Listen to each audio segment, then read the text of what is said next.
bonjour, merci. Donc, je fixe les notations que je mettais au fur et à mesure hier. Alors, la marche aléatoire Zn au temps n partant de Z0 égale x. P proba subscript x, c'est la probabilité partant de x. Les probas de transition P x virgule y, c'est la proba d'aller au premier temps en y partant de x, qui se calcule à l'aide de la mesure de proba initiale, mu de x moins 1 y.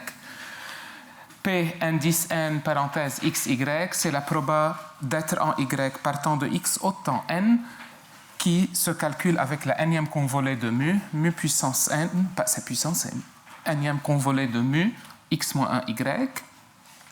Fonction de Green que je n'ai pas définie en xy, j'avais juste calculé e,e, donc plus généralement, c'est l'espérance partant de x du nombre de retours en y, qui par Fubini-Tonelli se calcule comme une série des probas Pn.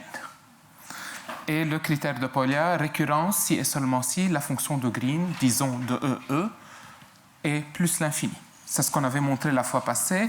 Et là, je voulais montrer les théorèmes de rigidité que je vais, peut-être je ne vais pas renoncer, mais qui disent que la récurrence, c'est une propriété du groupe, ce n'est pas une propriété de la mesure, c'est-à-dire si j'ai un groupe de type fini, récurrence, c'est la même chose pour mu et nu, quitte que mu et nu soient à support fini et symétrique.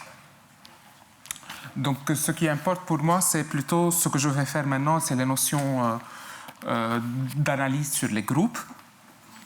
Donc, quelques définitions. Donc, définition, proposition. On munit L2 de G.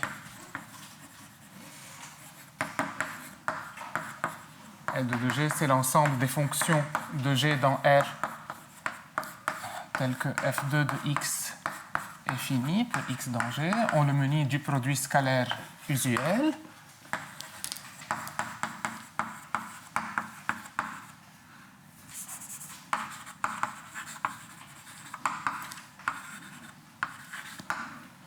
Donc on va travailler avec les fonctions de G dans R.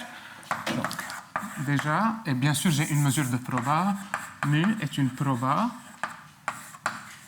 sur mon groupe et que je vais supposer symétrique. Ça, c'est important pour ce qui va suivre.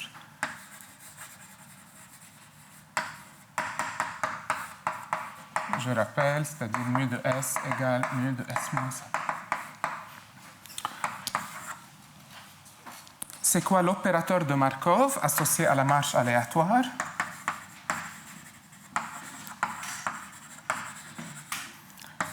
P mu, ou tout simplement, des fois je vais omettre le mu en bas, P.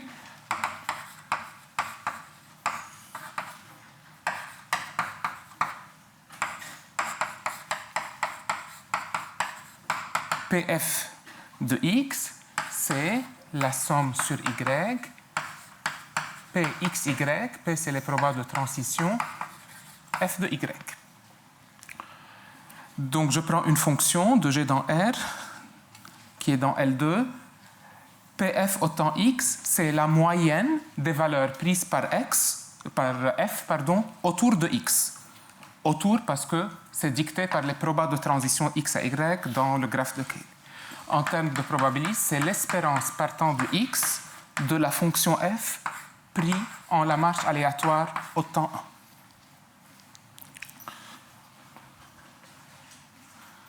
Donc, j'ai mon graphe de Cayley, si vous voulez, si c'est à support fini. J'ai une fonction sur les sommets. Et Pf au sommet x, c'est la moyenne des valeurs prises par f autour de x, mais les moyennes sont pondérées par les probas de transition.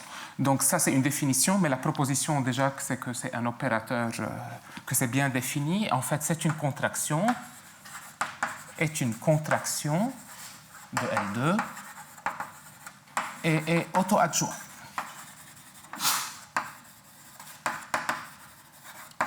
La symétrie est très importante pour ça.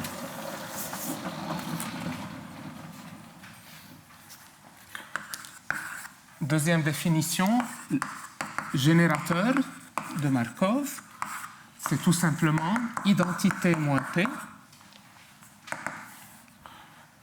Donc c'est L de F, c'est F moins la moyenne.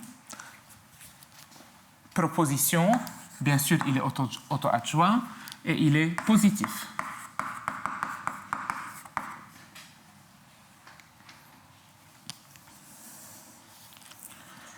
Ce qui me permet de définir un semi-produit scalaire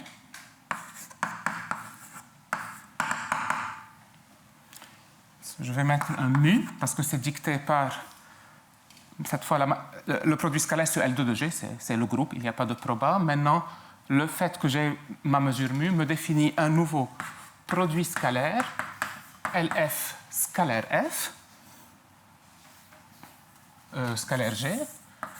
Donc c'est un semi-produit scalaire, c'est-à-dire juste c'est pas forcément défini. L'important c'est juste que Cauchy-Schwarz marche.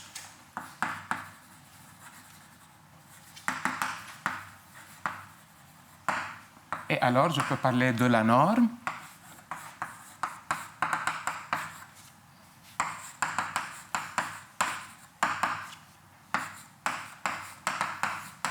LF scalaire F. C'est une définition, c'est la norme pour ce nouveau produit scalaire. Et proposition, c'est la forme de Dirichlet que j'ai écrite la dernière fois. C'est la somme x, y dans G. Donc ça doit être positif. Donc je dois voir des sommes de carrés et je les vois là. Voilà. Et c'est ce qu'on appelle la forme de Dirichlet.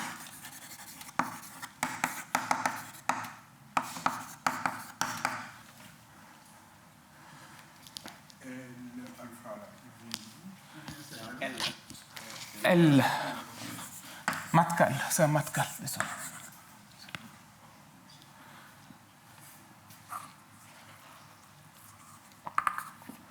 Vous avez dit c'est un semi-produit scalaire, qu'est-ce qui marche pas? LF, le noyau, c'est les constantes. Le noyau, c'est les constantes. LFF égale 0 si et seulement si F est... Enfin... Parce que là, mais quand c'est pas une contraction, votre opérateur là, il est inversible. En liberté, donc identité moins P, si P est une contraction, L, l'opérateur L P est une contraction, donc norme de P, F est plus petit que... donc I moins P, lui, il est inversible comme opérateur. Oui. Okay,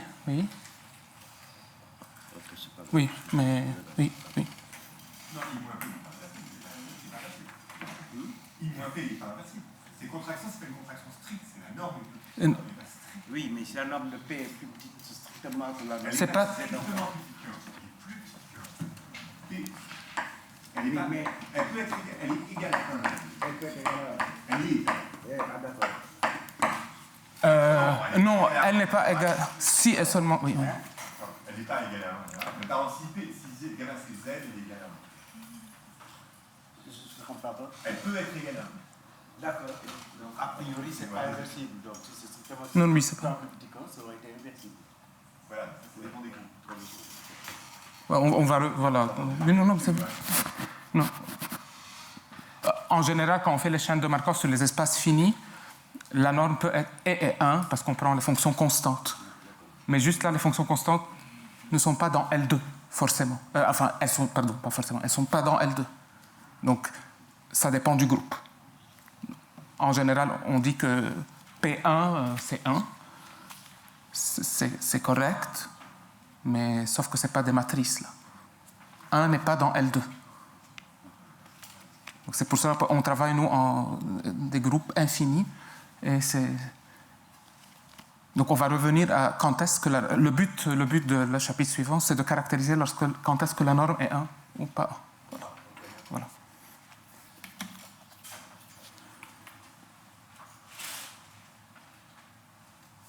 OK.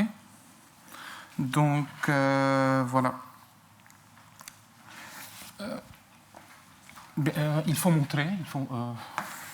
Ouais, on fait quelques calculs quand même. On fait quelques calculs, quelques preuves.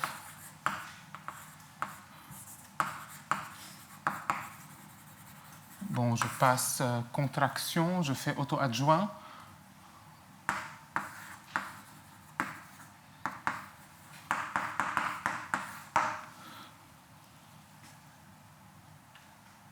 Donc, PF scalaire G, L2, c'est quoi? C'est la somme PF de X, G de X. PF de X, c'est la moyenne de F autour de X, G de X.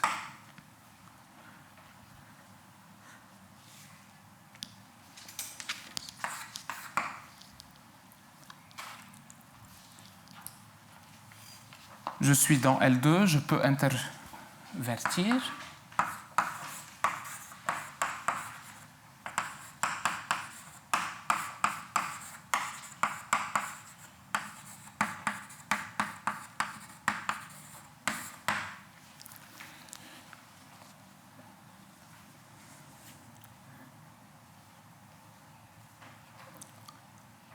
OK.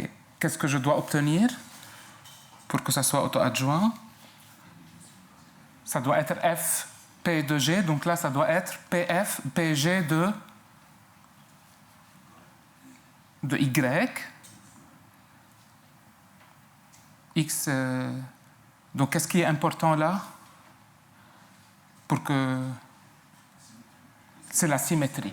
Donc, comme mu est symétrique, la proba d'aller de X en Y, c'est la même chose d'aller de Y en X. Parce que c'est mu, hein, vous voyez, c'est mu de X moins 1Y, donc c'est la même chose que mu de Y moins 1X. C'est ça la symétrie, c'est ici.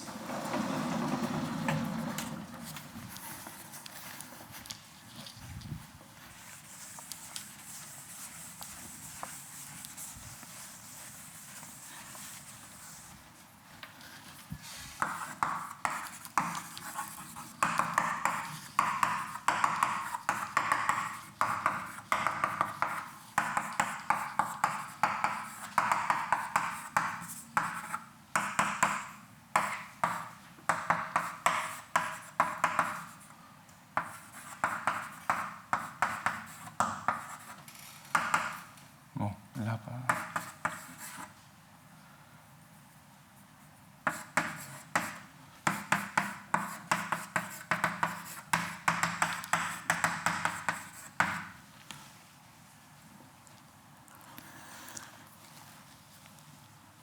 voilà.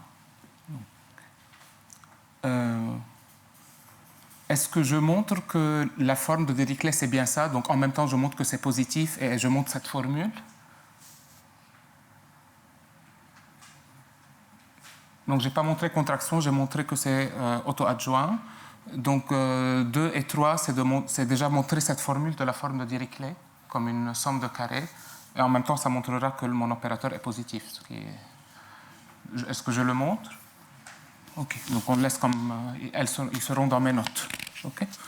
Très bien. Donc, avant d'aller plus loin, symétrique, on est là. Donc, quelques remarques, de faire le lien avec les notations qu'on avait fait avant et les fonctions. À quoi ça nous sert de travailler avec les fonctions? Juste remarque. Donc, comment je retrouve les probas de transition initiale à l'aide d'actions sur les fonctions? C'est l'opérateur agissant sur la fonction indicatrice de x, dirac en x, au point y. Donc, c'est ça le lien, que je peux voir comment aussi à l'aide du produit scalaire L2. Donc, c'est l'opérateur P agissant sur la fonction qui donne 1 en x, 0 ailleurs, produit scalaire Dirac en y. Ça découle vraiment de la définition de P. Mais c'est important. Voilà. Si je veux faire des probas, je dois faire ce va-et-vient. Maintenant, j'ai un opérateur, je le compose n fois, ça va être l'opérateur de mu puissance n. C'est-à-dire P mu composé n fois de f de x ça va être l'espérance de f de la marche aléatoire au temps n. Ça, c'est vraiment important. Composer mon opérateur revient à étudier la marche aléatoire au temps n. Ça demande une ligne de calcul, mais il faut le faire.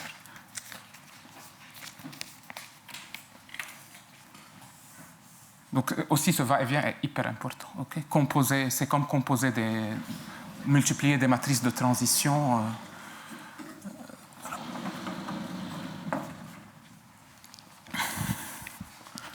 Donc là, c'était juste l'utilité de travailler avec des fonctions Dirac. On va voir après, il y a d'autres fonctions hyper importantes qui vont en lien avec la géométrie, mais on va voir ça après. Donc je rappelle, moi, ce que je veux montrer. On veut montrer le théorème suivant. Donc mu symétrique à support fini. Bon, je voulais montrer que le minimum des formes de Dirichlet en F, pour F, pas dans L2, mais à support fini, donc c'est inclus dans L2, et f de E égale 1, je voulais montrer que ça, si ce minimum vaut 0, ça voudra dire que mu est récurrente. Et de là, ça découlait immédiatement le théorème de rigidité par domination. Disons, on veut montrer ça. Or mu est récurrente, donc je vais montrer ça. Or mu est récurrente, le critère de Polya, c'est avec la fonction de Green. Donc mu est récurrente seulement si l'espérance du nombre de retours est plus l'infini. Donc la fonction de Green est plus l'infini. Donc je veux agir mon opérateur avec des fonctions de Green, en quelque sorte. Bon, ça peut être plus l'infini, ça n'a pas de sens. Mais en gros, maintenant, je veux faire des calculs P, opérateur de Markov, agissant sur des fonctions en lien avec la fonction de Green, pour montrer ça. Donc je vais faire un lemme qui n'a pas de sens, qui est faux, mais après on va le modifier. Donc là j'étais en train de motiver, je veux montrer récurrence. Récurrence c'est fonction de Green, c'est une fonction déjà, fonction, et je dois maintenant faire P agissant. Donc lemme faux, si vous voulez être très propre, on va laisser une partie là que je vais pour modifier, et là on va faire lemme de calcul. Pardon? Tu fais des lemmes faux alors. Lui, c'est le vrai. Non, ça c'est le faux. Et le vrai, on va le faire avec les couleurs. Alors, c'est quoi les fonctions que je vais considérer?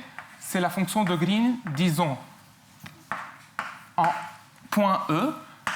Donc ça, c'est la fonction qui, à chaque x dans G, me donne l'espérance du nombre de retours en E. Okay, donc je le vois comme une fonction du point de départ x. Bon. Sauf que pourquoi c'est faux, je dis? Parce que déjà, ce n'est pas une fonction à valeur réelle si ce n'est pas récurrent. Déjà, c'est pas une... Déjà, g de E est plus l'infini lorsque c'est récurrent. Donc déjà, ce n'est pas une fonction à valeur réelle. A fortiori, ce n'est pas forcément dans L2, même si... Enfin, donc je ne peux pas faire tout ça. C'est pour cela que c'est faux. Mais on va faire des calculs formels, interversion, somme et tout, et puis on va modifier, on va faire des restrictions sur des ensembles finis. Voilà. On va projeter notre opérateur sur des espaces vectoriels de dimension finie et tout, voilà, pour que ça marche. On va faire des approximations. Mais juste pour dire que ça, a priori, ça n'a pas de sens. Enfin, peut être plus l'infini, et en tout cas, peut ne pas être dans L2 de G. Voilà. Donc c'est pour cela que c'est faux. Alors, le calcul, déjà, il faut que je calcule l'opérateur P, cette fonction, et ça va être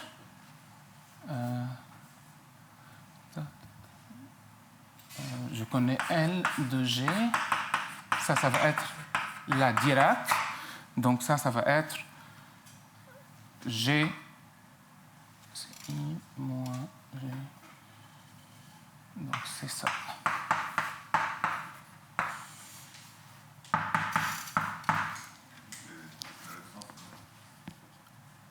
Là, c'est L, non? L, c'est ça. Donc, G moins PG. Donc, ça, c'est G moins delta. C'est G moins delta. C'est ça. Merci.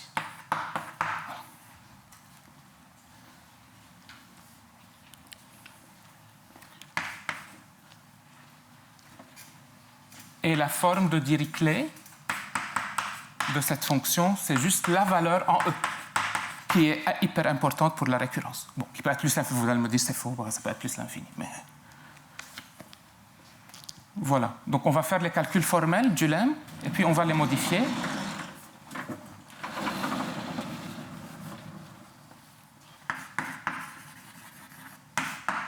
Donc là, j'agis sur une nouvelle classe de fonctions en relation avec la marche aléatoire. C'est ce qui est un peu philosophiquement. Avant, j'agissais sur les Dirac en X. Okay.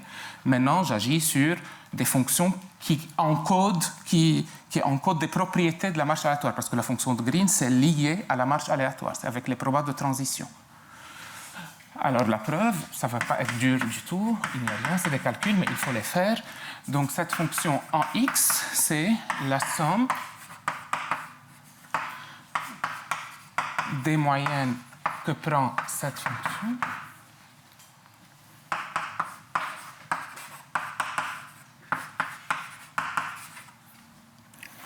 la fonction de Green YE, c'est la série somme proba partant de Y de tomber dans E.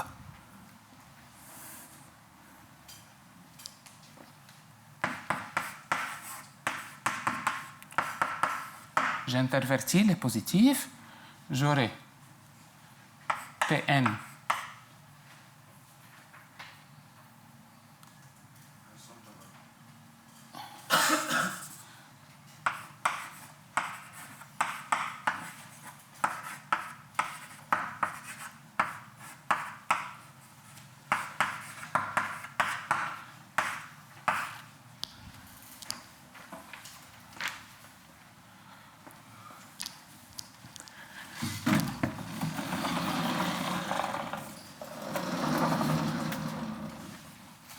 alors,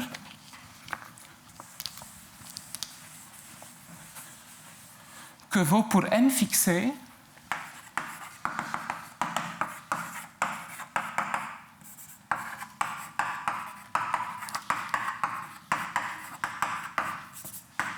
que vaut cette somme sur les éléments du groupe pour n fixé. Donc réfléchissons proba. Pour chaque y, ça c'est la proba d'aller de x en y en un seul temps par la proba d'aller de y en e en n temps. Là, c'est y est fixé, mais je somme sur toutes les possibilités. Donc, je suis en train, en fait, d'aller de x dans e en une étape pour aller dans y, puis en n étapes vers e, et je somme sur tous les chemins possibles, sur tous les y possibles. Je somme sur tous les chemins possibles. Donc, ça, c'est la proba d'aller en n plus 1 étapes de x dans... Qu'est-ce qui est caché? C'est Markov, bien sûr. Tout ça, pour le montrer, c'est la propriété de Markov.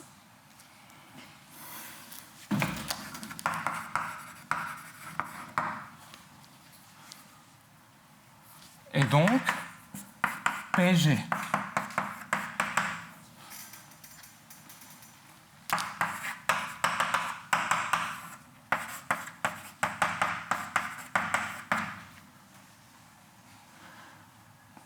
est-ce qu'il y a besoin de détailler rigoureusement pourquoi c'est Pn plus 1? Détail? Un petit peu, ok, très bien.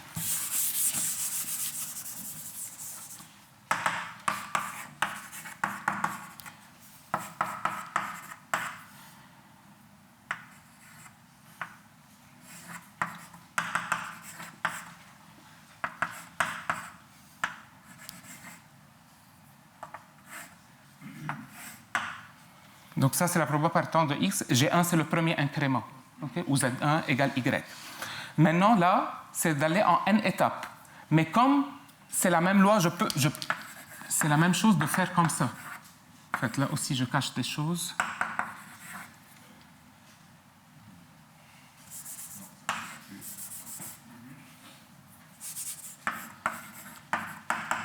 Voilà.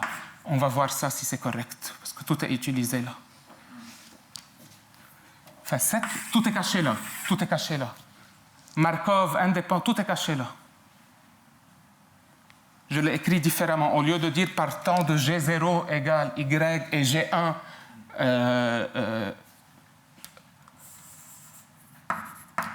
pardon, ça doit être n étapes. Pardon, ça doit être n étapes. Au lieu d'écrire G1, Gn, j'ai écrit G2, Gn plus 1, sachant G1 égale Y. Donc par indépendance. Voilà. Et après, ça découle Bayes, P de A sachant B par P de B, et puis je sens. Voilà, très bien.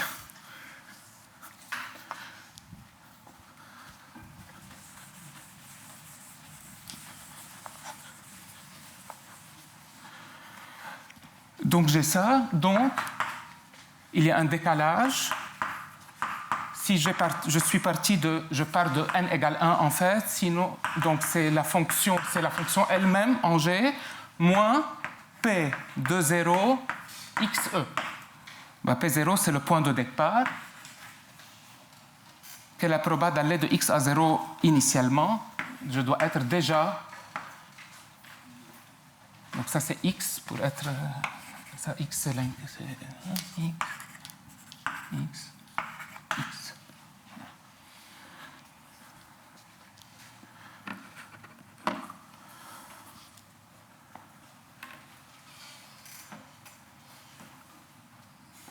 Donc, j'ai montré le premier truc, qui découle après le L, c'est évident.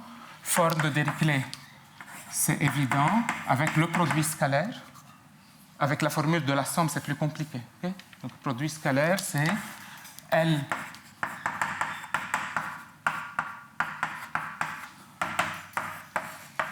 donc produit scalaire L2, donc c'est la valeur de la fonction en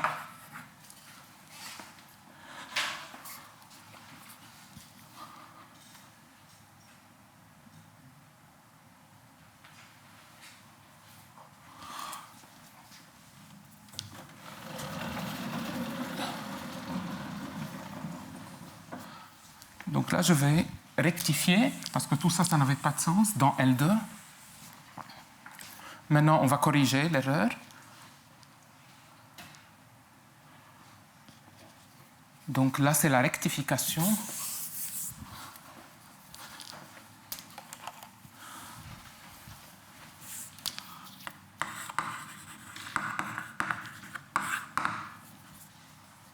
Pour corriger, en fait, j'approxime la fonction de Green. Non, je vais écrire. Je prends une partie finie de groupe, par exemple. Typiquement, ça doit être une boule dans le graphe de Cayley, contenant 1.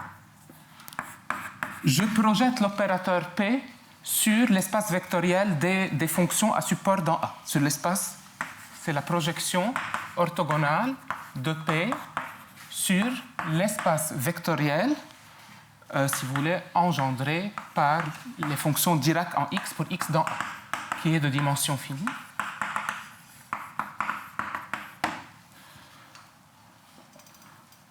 Analyse, là, voilà. Après, on va voir le lien avec les marches aléatoires. Concrètement, c'est ça. Ce n'est pas la restriction. Donc, on va voir PA de f de x. Déjà, c'est 0 si x n'est pas dans A.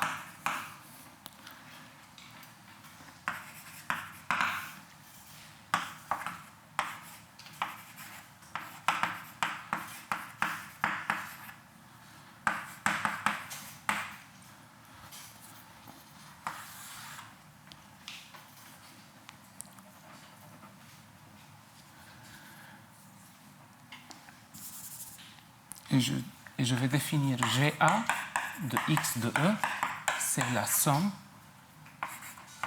P A puissance n. Oui, c'est pas clair.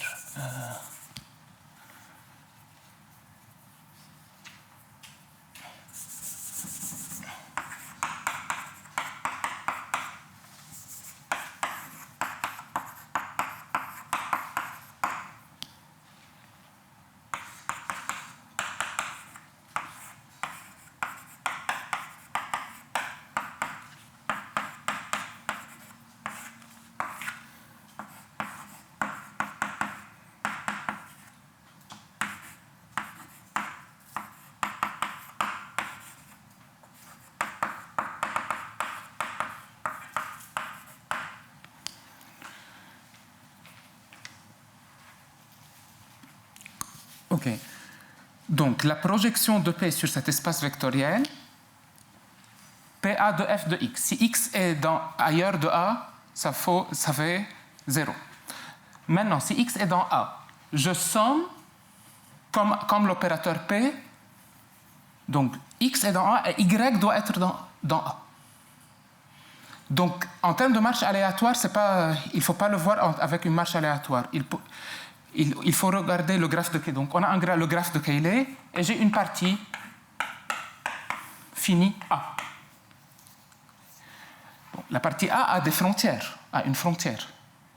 Donc, quand je fais, moi, la somme de P de x, y, en général, je sors. Donc là, juste, je regarde les arêtes telles que x et y sont dans A. Sinon, c'est 0. Donc, même si x est dans A, y n'est pas dans A, cette somme vaut 0.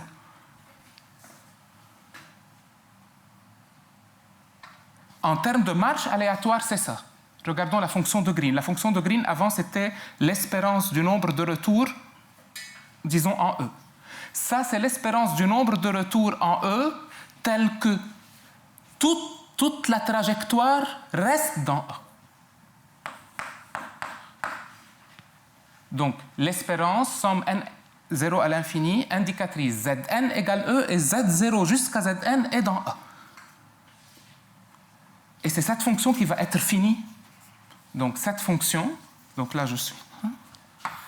Donc, c'est ça les définitions. Alors, on a lemme Ga de xe est fini pour tout x dans A. Comme elle est nulle ailleurs A et A est fini, donc elle est dans L2.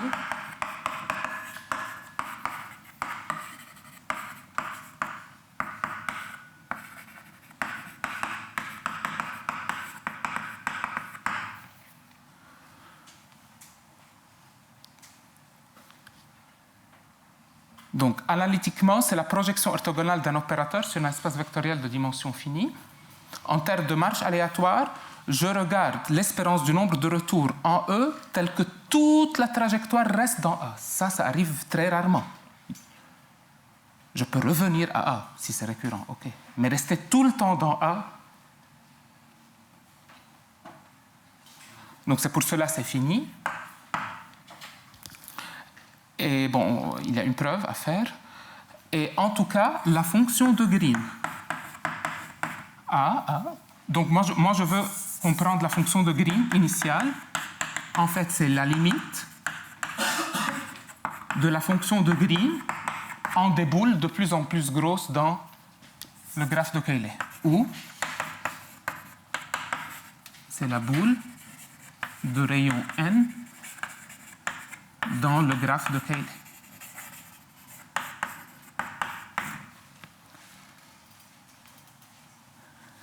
Donc, c'est ça les trucs techniques. Et le lemme, pour qu'il devienne vrai, il faut faire soit A dans G fini et modifier les calculs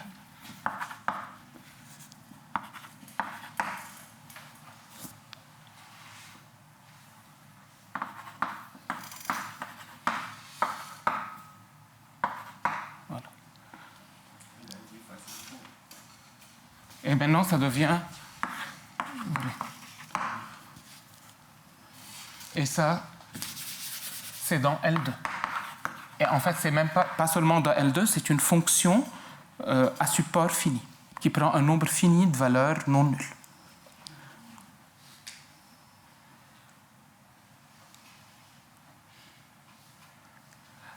Ce qu'il faut réfléchir, c'est que ce PA, c'est une matrice, en fait. Voilà. C'est un opérateur sur un espace vectoriel sur VA, c'est une grande matrice si A est très grand, mais c'est une matrice. Donc, X est dans G, mais si X n'est pas dans A, c'est 0. Donc, sans perte de généralité, je peux travailler avec X dans A. Donc, en fait, PA, je dois le voir comme un endomorphisme de mon espace vectoriel VA. C'est une grande matrice.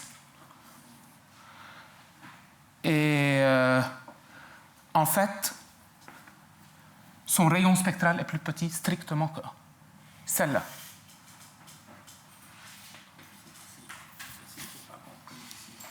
La dernière expression ici. Oui. La parenthèse.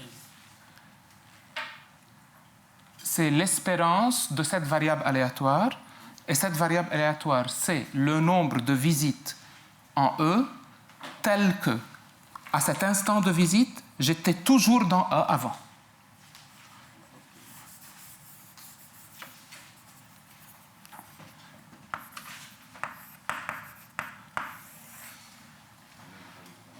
Pour n fixé dans la somme, celle-là prend 1 lorsque Zn égale E, mais aussi Zn moins 1. E est déjà dans la partie A, mais Zn moins 1 et avant était resté dans cette partie. Ne quitte pas cette partie, c'est très rare. J'aurais pu revenir à E. Même si c'est récurrent, je repasse par A, c'est pas grave. Mais je repasse. Là, je veux rester dans A. C'est comme si c'était des chaînes de Markov sur des espaces finis. Ce qui joue là, c'est que preuve PA, je peux le voir comme une matrice positive, à coefficient positif, dont la somme des lignes sont plus petites que 1, mais avec une ligne strictement plus petite que 1. Parce que je reste dans A, et en fait, le point, c'est que le rayon spectral est strictement plus petit que 1. Et donc, cette série converge.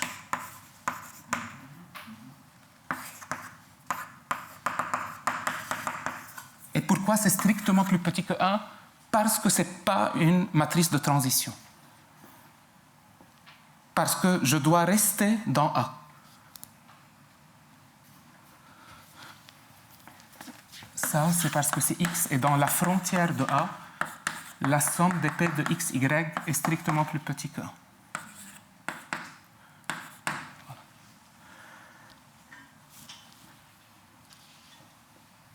Voilà. C'est ça ce qui est... Voilà. Donc, une fois on a fait ces calculs, on va conclure le théorème de rigidité et on serait prêt aussi pour le chapitre 2.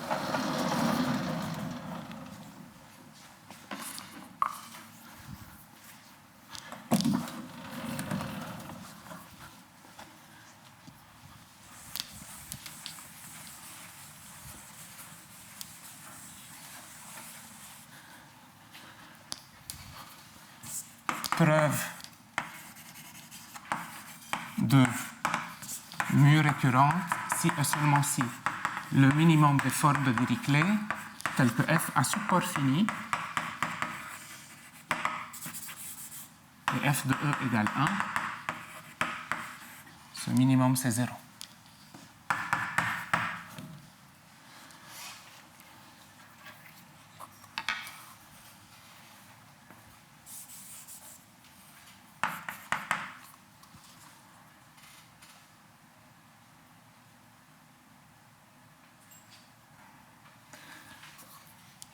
Déjà, je suppose mu récurrente.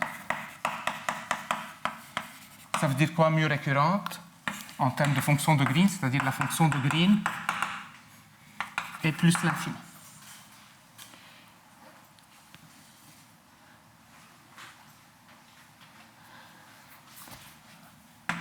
Maintenant, je veux montrer que ce minimum est 0. Donc, ce minimum ce minimum, c'est plus petit, ça c'est la direction facile, c'est plus petit que l'espérance, pardon, c'est plus petit que la forme de Dirichlet de n'importe quelle telle fonction. Okay? Je vais choisir quelle fonction, des fonctions de Green que je viens de calculer, basées au boule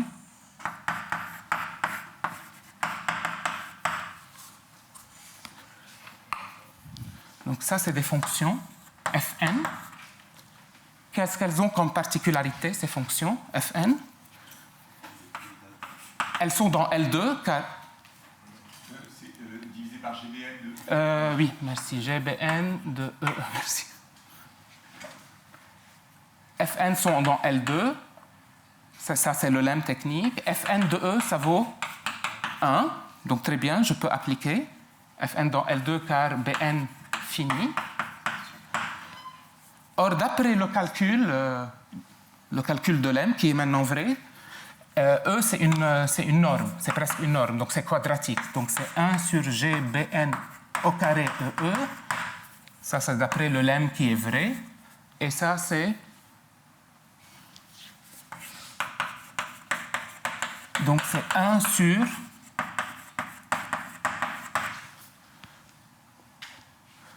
D'après le lemme... ce lemme-là. Bah, très bien. Or, moi, j'ai supposé que c'est récurrent, donc la fonction de Green est plus l'infini. Or, la fonction de Green, c'est la limite des fonctions de Green restreintes. Et donc, voilà. Tendant n vers plus l'infini, on a que le minimum est 0. Récurrence plus lemme d'approximation.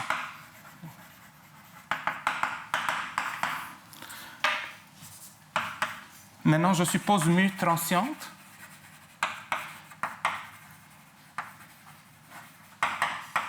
C'est-à-dire la fonction de Green est finie, l'espérance du nombre de retours est finie, et je dois minorer la forme de Dirichlet pour n'importe quelle fonction. Donc, bien sûr, c'est plus dur. Donc, soit f de G dans R, dans L2, mais pas juste dans R2, à support fini, et f de E égale 1. Ce support fini, je vais le noter A, il est fixé. Donc f s'annule en dehors de A, c'est une fonction. Voilà. Et je dois minorer la forme de Dirichlet. Ça va un peu vite. Ah, ok. Où est-ce que j'aurais... Faut ralentir juste un peu. Ok, mais le but, c'est clair? Ok. C'est que ça va. Ok. Là, c'est bon. Ok. Donc maintenant, je suppose transient. Donc j'ai montré récurrent implique... Qu'est-ce que j'ai montré? J'ai montré récurrent implique le minimum est nul. Maintenant, je suppose, enfin, transient, et je montre que le minimum est strictement... Minimum sur les fonctions. C'est minimum sur... Donc minimum positif. Donc, quel que soit f, montrons que il existe une constante strictement positive telle que on va dire il existe C positive indépendante de f telle que la forme de Dirichlet. OK? C'est ce qu'on veut montrer. Et là, c'est pas dur, sauf qu'il faut se rappeler que la forme de Dirichlet, c'est une norme pour un nouveau produit scalaire. Parce qu'il avait déjà pris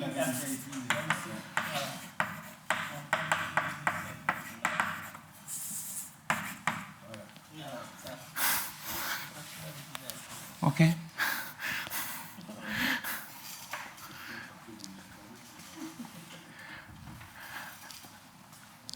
OK.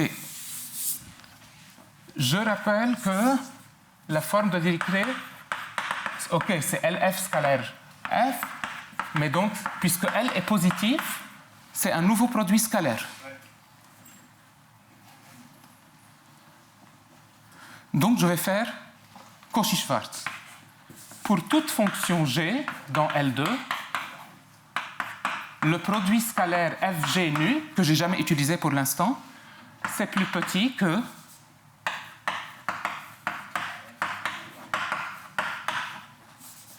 et donc F scalaire LG, j'ai utilisé aussi que c'est auto-adjoint. Ça,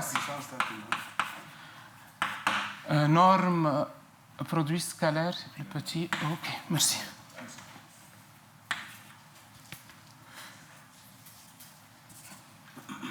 Et ça, c'est la forme de Dirichlet. Et ça, c'est quel que soit G. Donc, la forme de Dirichlet est minorée par produit scalaire LF au carré sur quel que soit G.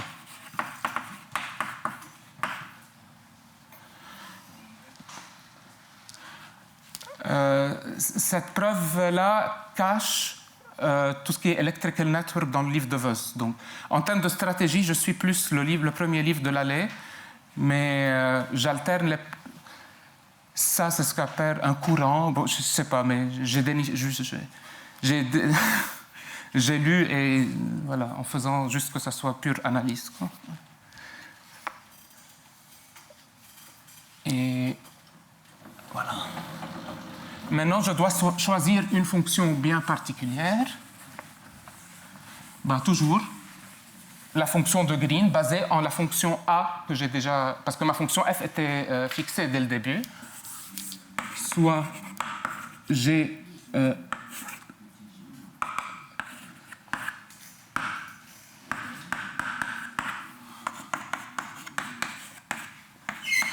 Maintenant, on va faire un calcul.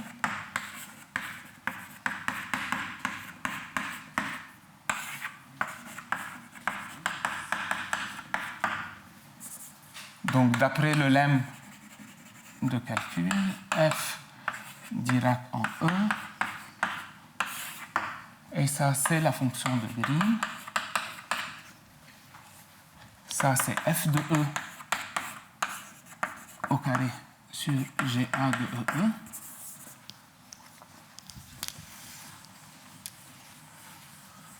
Mais par définition, f de E, c'est 1.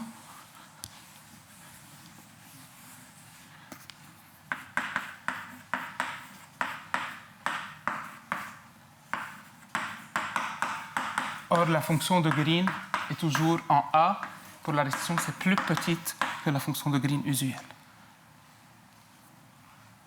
Parce que c'est l'espérance du nombre de retours, peut-être que toute la trajectoire reste dans A. Donc, c'est plus petit que le nombre de retours. Et j'ai supposé transient. Donc, ça, c'est strictement positif. Et c'est une constante, ça, c'est le constante C que je recherche.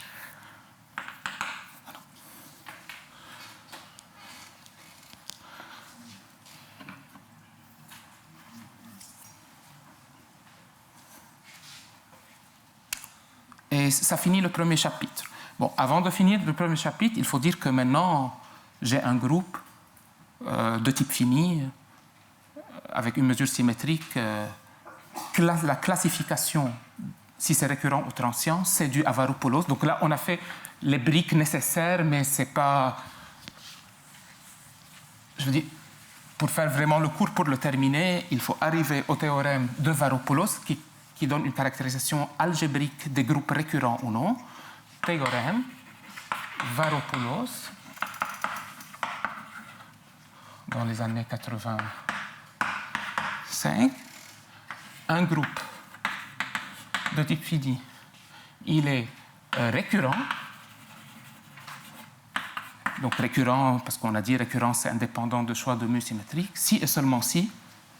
Quels sont les groupes récurrents qu'on connaît pour l'instant? Z, Z2, pas Z3. Par rigidité, tout ce groupe d'indices finis contenant Z ou Z2 d'indices finis reste récurrent, mais en fait, c'est la seule chose. Donc, G est virtuellement Z ou Z2.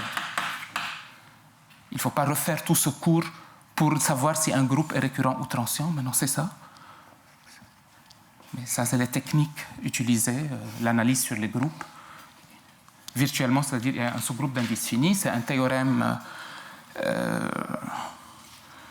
important qui repose sur un autre théorème fondamental de Gromov sur la croissance des boules. On va parler un peu la fois prochaine. Donc, bien sûr, nous, on sait montrer la direction facile. On sait que Z et Z2 sont récurrents. Par le théorème de rigidité, ce groupe d'indices finis, c'est le même type de récurrence. Tac, tac, tac. Voilà. Bon. Chapitre 2, moyennabilité et critères de Kesten. Donc, mon but, c'est vraiment plus le théorème de Kesten, comment on lit les probas et la géométrie.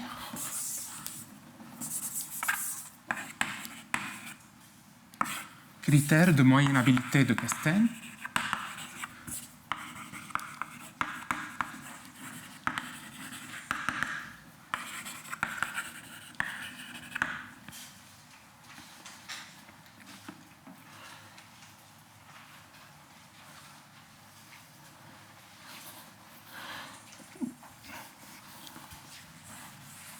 Donc, moyennabilité, c'est une notion géométrique sur les groupes topologiques. Là, je vais parler des groupes dénombrables et moi, je vais parler juste des groupes de type fini. Donc, on va rester dans les groupes de type fini. Et ça, c'est la définition point de vue Follner. Donc, moyennabilité, il y a une grande liste de définitions équivalentes de cette notion qui va dans analytique, probabiliste, géométrique, voilà. Donc, ce qui montre que c'est quelque chose de très intrinsèque. Nous, on va prendre la version purement géométrique avec un profil isopérimétrique. Donc, définition, avant de parler de Follner, je vais définir le profil isopérimétrique.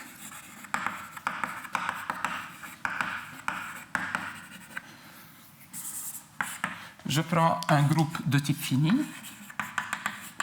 S, une partie génératrice finie. Je définis le profil isopérimétrique de G associé à S. Donc, c'est une notion qu'on lit sur le graphe. Nos groupes sont infinis. Hein. Je regarde toutes les parties finies de mon graphe de Cayley et je compare la taille de la frontière avec la taille de l'ensemble. Ou, c'est quoi la frontière? La dite frontière extérieure.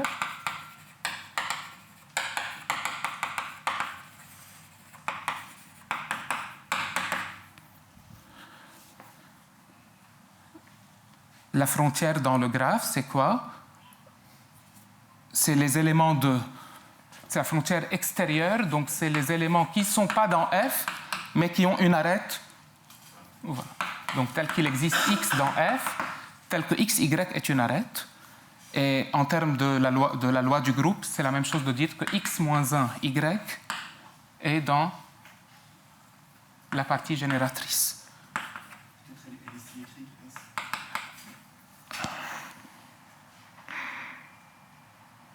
Là, on n'a pas besoin.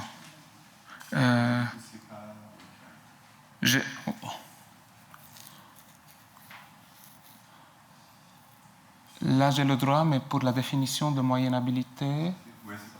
Oui, c'est ça, oui. Il faut symétrique. Là, tu veux toujours définir, hein, c'est sûr. Oui, non, mais pour... Oui, on va prendre... Là, bien sûr, je peux définir, mais pour après, on va la prendre symétrique. Ouais. Donc, l'arête XY est dans mon graphe de Cayley. OK. Et une définition pour les groupes de type fini de moyennabilité, c'est dire que... Oui. Est-ce qu'il y a moyen de des ensembles de Cheeger? De la constante de Shiger. Donc, je pense que ça, c'est la constante de Shiger, si je ne me trompe pas. Oui. Ou non, mais c'est lié, oui. Oui, c'est... Mais il n'y a pas des ensembles fixés que je regarde. Je ne recouvre pas mon... Je regarde toutes les parties finies. Je regarde toutes les parties finies. Et l'autre, le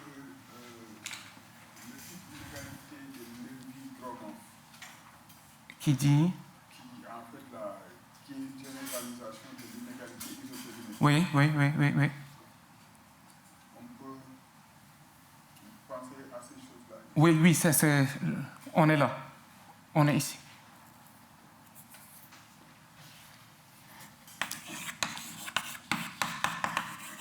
Follner, G de type fini. Oui, graphe expanseur, tout ça, on est dans cette... on est là. C'est un rapport, ça c'est... ce quotient, c'est rapport périmètre R, en quelque sorte. OK?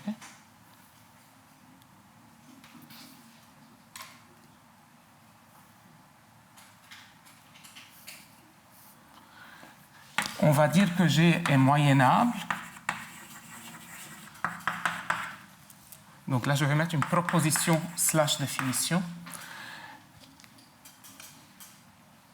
G est moyennable lorsque cette constante est 0. Ça, c'est une définition, mais ce qu'il faut montrer, enfin, pour que ce soit une propriété du groupe, et pas de la partie, génératrice, c'est ça c'est définition, et c'est la même chose de dire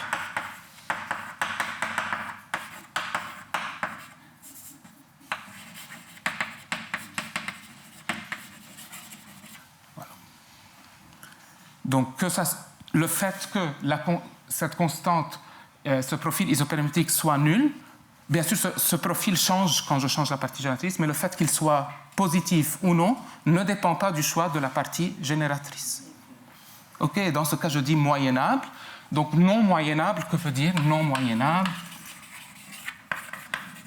Donc, il existe une constante C strictement positive, telle que pour toute partie finie,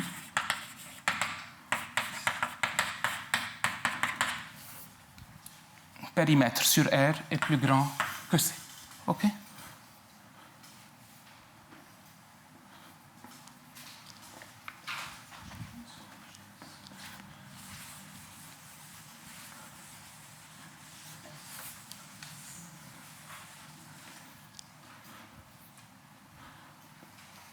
Donc, moyennabilité, ça a une longue histoire avec von Neumann. Ça a été introduit en partie pour le paradoxe de Banach-Tarski.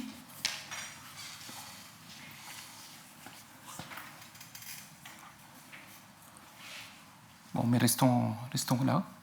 Je ne vais pas parler de moyenne invariante pour l'instant. Donc, on fait des exemples ou oui, faisons. On va commencer par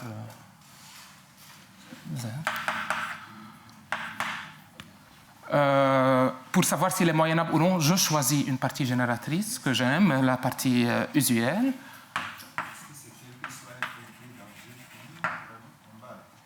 Oui.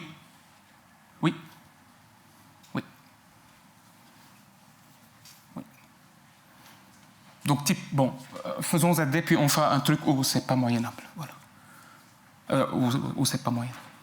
Donc, Z, la partie usuelle, c'est quoi?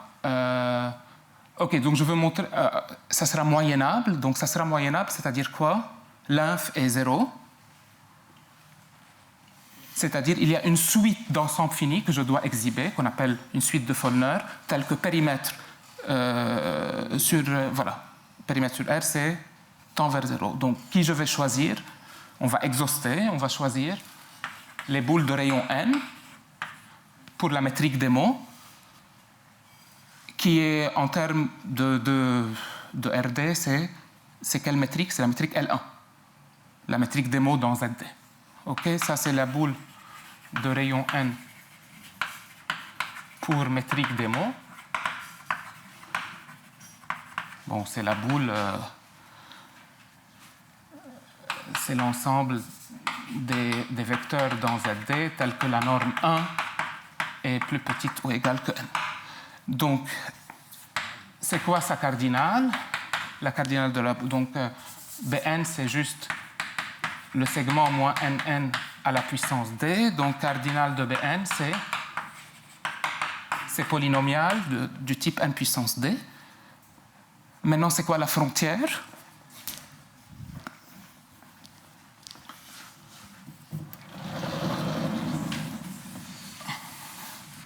C'est quoi la frontière? Donc ça, c'est Bn, on va dire. La frontière, c'est ces points-là.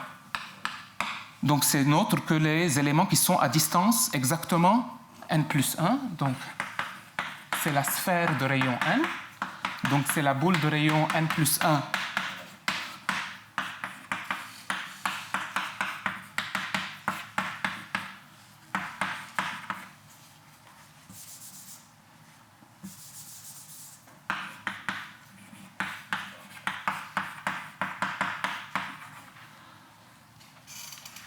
Il y aura un nd et un d qui vont se simplifier.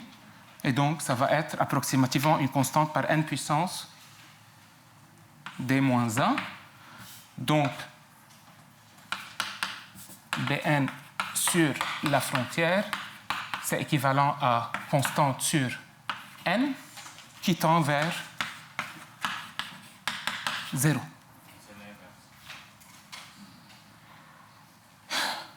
Merci. Donc l'inf est nul. Donc ça s'appelle les suites, c'est des ensembles de Follner.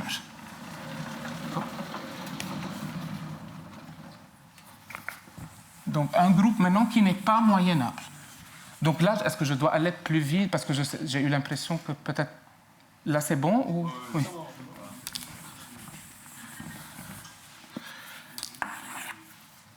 Donc, quel est le groupe dans lequel on pense où il y a non-moyennabilité? Donc, périmètre, puis le périmètre, c'est quand même grand par rapport à, enfin, relativement de même taille.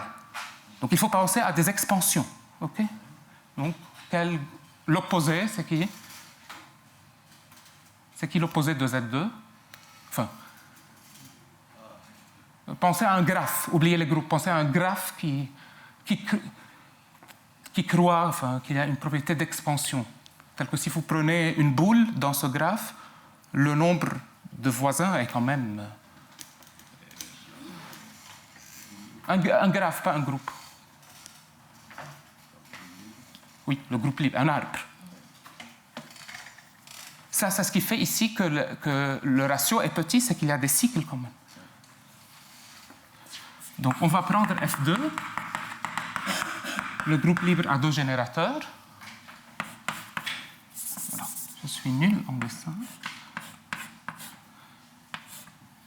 Donc le graphe de Cayley, c'est quoi? C'est un arbre de quelle valence? 4. OK.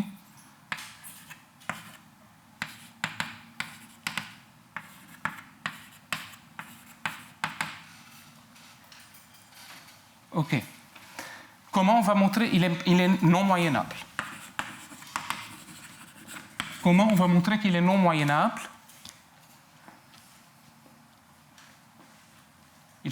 Il faut minorer le quotient pour toute partie. Okay. Mais avant de faire ça, pour avoir une intuition, on le fait pour quelle partie?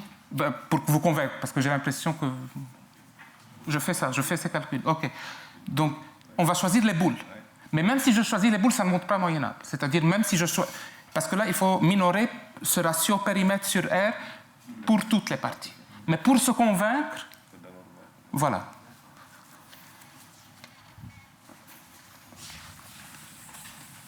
Calcul,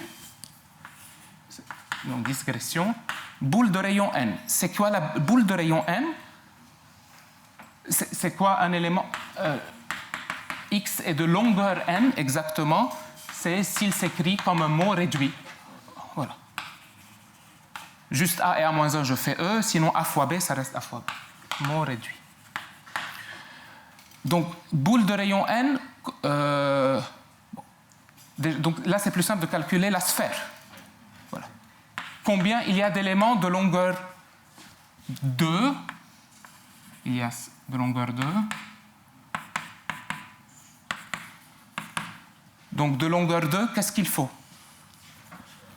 Combien de possibilités de S1 j'ai? 4. S2, pour que ça soit de longueur exactement n, je ne dois pas revenir en arrière. Je ne fais pas un backtrack. Pour que ça soit exactement de longueur n. Donc 3, une fois S2 choisi, S1, S2, puis 3. Donc 3 puissance n-1. Donc c'est quoi le cardinal de la boule de rayon n? Boule de rayon n, c'est la somme, on est d'accord. Ben, c'est géométrique, donc c'est quoi? C'est la somme des 4, 3, i-1, i allant de 0 jusqu'à n. Non, ça pour le terme i. Non, le terme i égale 0, c'est pas ça. Oui. Et donc, il faut ajouter plus 1, c'est ça? Il faut ajouter plus 4. Ah, plus 1, plus 1. Plus 1, il faut ajouter plus 1. OK. Ouais. Donc ça, c'est n.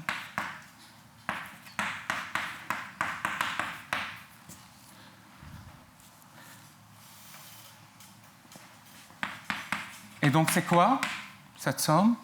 Je ne sais pas, mais c'est 3 à la puissance. Donc, c'est équivalent à combien? À 3 puissance n. Enfin, c'est 1 plus 3 plus 3 au carré plus 3n moins 1. OK, ça croît, mais c'est 3n. C'est plus grand, on est d'accord, c'est plus grand. Mais... Donc, c'est quoi la frontière? Enfin, ça, c'est la frontière, on est d'accord. Donc, c'est quoi Bn sur Bn? C'est de quel ordre? Ben, c'est une constante, enfin. Plus grand que, je ne sais pas, indépendant de n.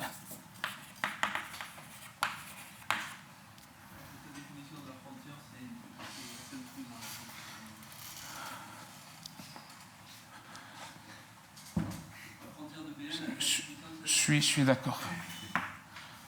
Et donc là... Oui, mais bon, OK. Oui, ça ne change rien, merci. On est convaincu? Bah, sauf que ce n'est pas une preuve de non-moyenabilité. C'est ça un peu qui est important là par rapport à ce que... Quand on fixe des parties et je regarde des parties de plus en plus grands et on voit si c'est des graphes expanseurs, là, je dois le montrer pour toute partie. Ça ne suffit pas pour faire une preuve. Donc, est-ce que je fais la preuve que c'est non moyennable? C'est instructif, mais... OK. C'est instructif. Preuve rigoureuse.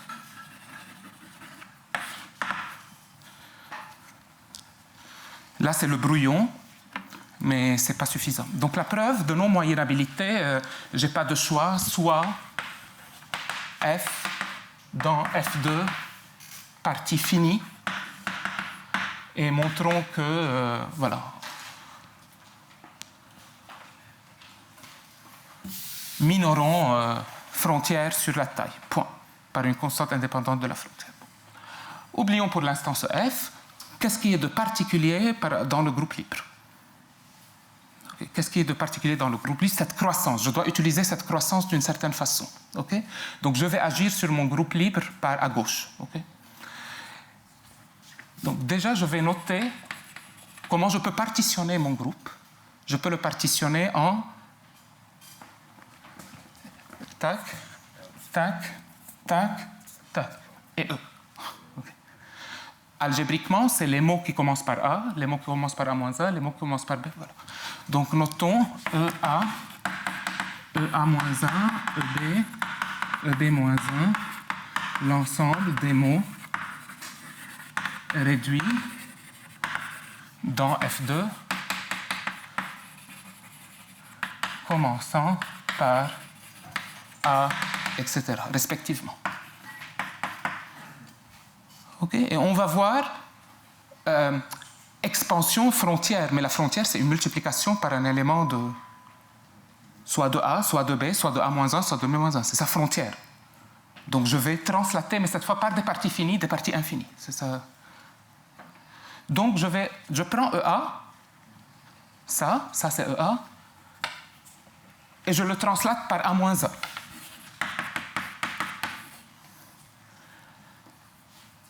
Ça contient déjà maintenant pas mal de gens. Ça contient les mots qui commencent par B, par B-1, et bien sûr aussi par A, parce que ça pourrait être A au carré au début. Mais ça ne contient pas les A-1. Parce que c'est les mots réduits. Donc X est dans A, c'est-à-dire X, il s'écrit A 100 par B par je ne sais pas quoi. Donc quand je multiplie par A-1, j'aurai jamais un A-1. Bon, ça aurait pu être A fois B, dans ce cas ça commence par B. Okay? Donc ça contient presque tous les mots, sauf, c'est ça l'expansion. J'ai translaté et ça a... Voilà. Donc ça contient tous les mots, sauf ceux qui commencent par A-1. C'est égal. C'est égal ici, inclusif. C'est égal. Ah, ça c'est égal, oui, pardon. Ça c'est égal. Pardon. C'était vrai, hein? Oui, c'est... Non.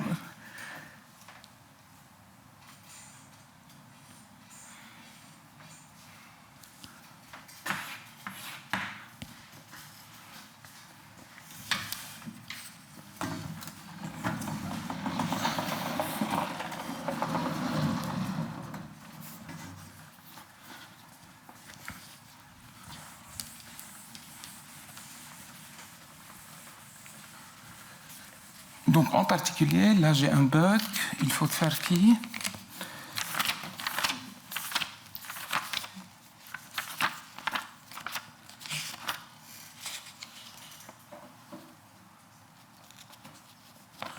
Oui, très bien.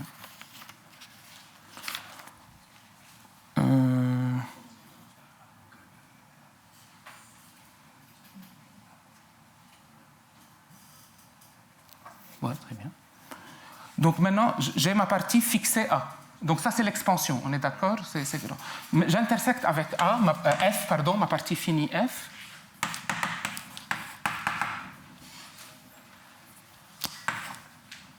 Donc ça contient F moins A moins 1. On est d'accord?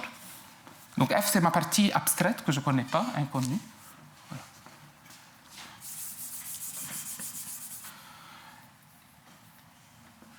Et ça, je peux l'écrire A moins 1, EA par AF.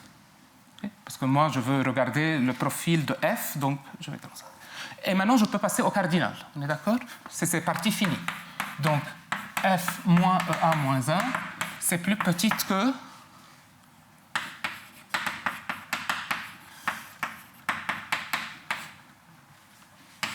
donc quand j'ai translaté par A-1, j'ai agrandi, mais c'est des parties finies, là, c'est le même cardinal. La translation est une bijection. C'est ce qui fait le paradoxe.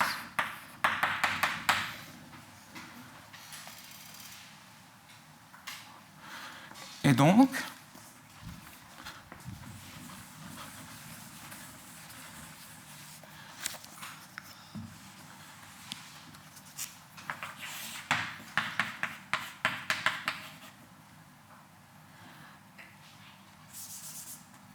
ça c'est F moins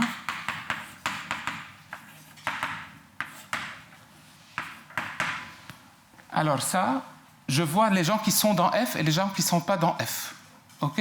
Donc, c'est soit je suis dans F, soit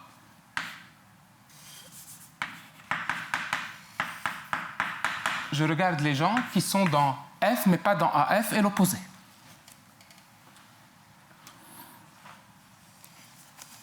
Donc, est-ce que ça, on est convaincu? Donc, je divise en deux parties. Je fais intersection F et intersection F complémentaire. Sur F complémentaire, sur F, je majore juste par EA inter F. Ça, c'est sur F.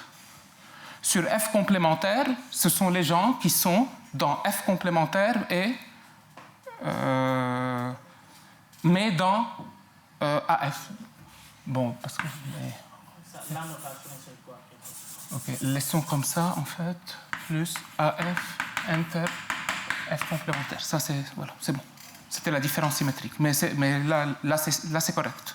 On est d'accord? Ok.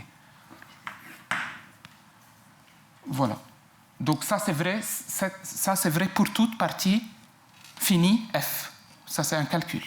Maintenant, qu'est-ce que je veux montrer? Que le rapport est minoré. Qu'est-ce que je fais? Ça c'est vrai pour tout. Ça, c'est un calcul. Donc, est-ce que c'est bon pour la preuve? Donc, ça, c'est le point clé de départ. Ça, c'est le point clé de départ. Je translate, j'agrandis, mais en fait, j'agrandis pas quand enfin, translater agrandit, mais n'agrandit pas en cardinal pour les espaces finis. Et voilà. Et qu'est-ce que je fais là?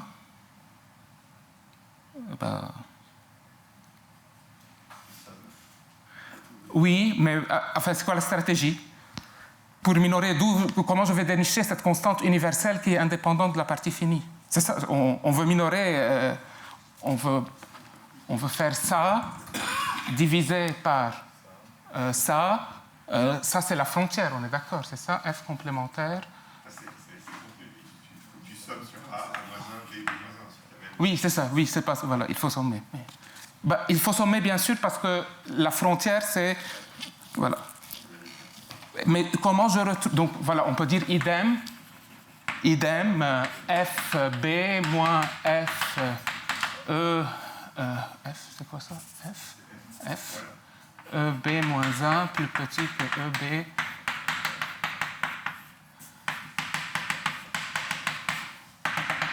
OK, après ensommement, voilà, on va déjà exploiter tout ça. Ensommement, j'aurai combien d'égalités? 1, 2, 3, 4, j'aurai 4 cardinales de F. Là, ça alterne. Or, c'était une partition, c'est EA, c'est ça qui est important. C'est ça qui est important, que quand j'agrandis, je recouvre vraiment presque tout. Moins cardinal de F, plus petite que cardinal de F, plus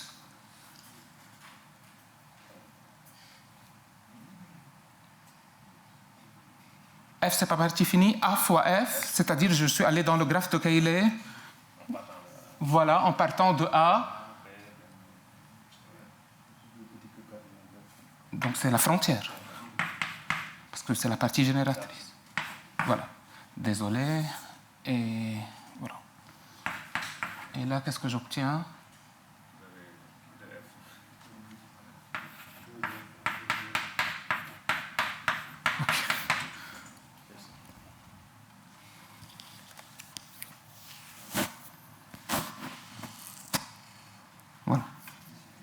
C'est correct, ça?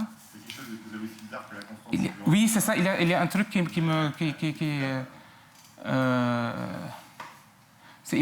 y a quelque chose qui est faux dans la preuve. C'est pas...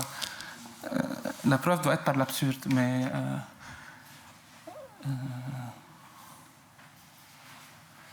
non.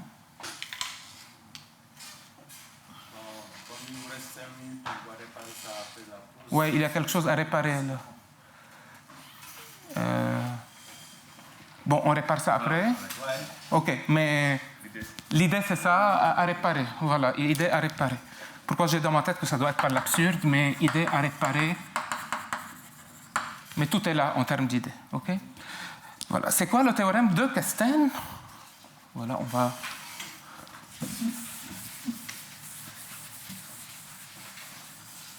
Donc c'est ça, moyenabilité, c'est non-expansion. Okay? Maintenant, le lien entre moyenabilité et marche aléatoire. Okay? Donc définition, rayon spectral d'une marche aléatoire, G mu proba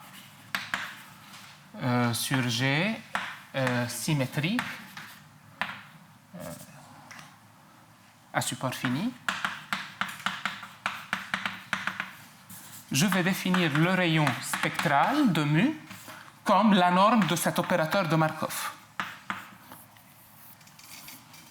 C'est l'opérateur de Markov. qui est aussi son rayon spectral parce qu'il est auto-adjoint.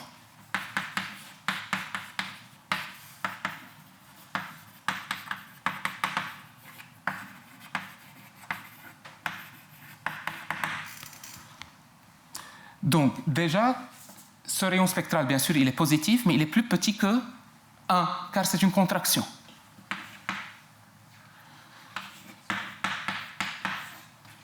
Car P est une contraction.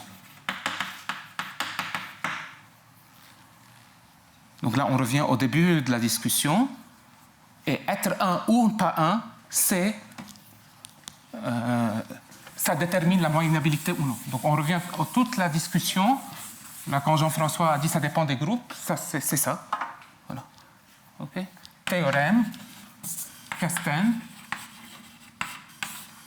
G est donc G de type fini est moyennable si et seulement si ρ de mu égale à 1 pour une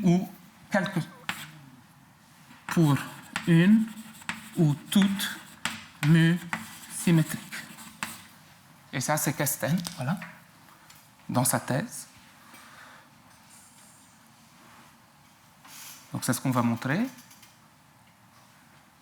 Donc, non moyennable, c'est qu'il y a un gap, il y a un spectral gap. Enfin, c'est pas spectral gap parce que 1 n'est pas... Voilà, mais... Et quelle est l'interprétation probabiliste? Donc, une proposition, c'est quoi ce ρ de mu? Bon, c'est déjà quelque chose avec les marches aléatoires, car ça dépend de mu, mais c'est quoi ρ de mu? C'est le taux de retour exponentiel en identité. Je regarde la probabilité de retour à l'identité. On va prendre au temps pair. 1 sur 2n.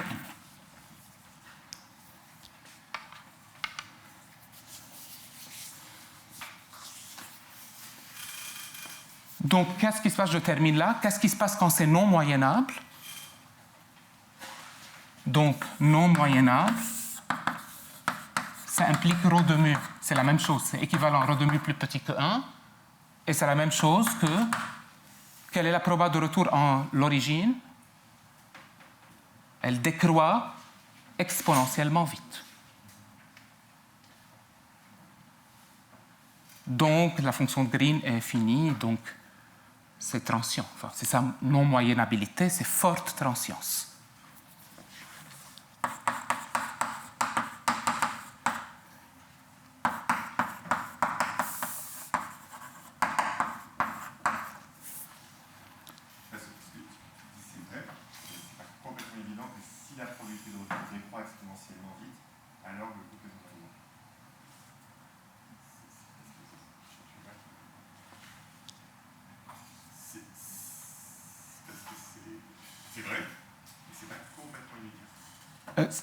Si on montre ça, ça c'est analytique.